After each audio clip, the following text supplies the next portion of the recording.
günlerimin ilk tatlısı, günlerimin ilk yaklısı, en iyi bulan şaplarım. Her girişine bitmeysin, soğuyup yanıp gülüp yaratanım bu anası. Biz üstüne balalarını, odalarını, analarını rahmetliyim Allah'ım. Her girişine bitmeysin, soğuyup yanıp gülüp yaratanım bu anası.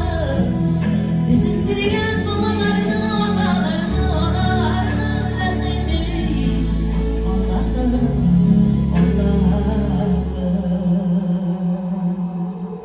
Nasıl bir yerdinler siyersin, yaşarım benim diyen bana.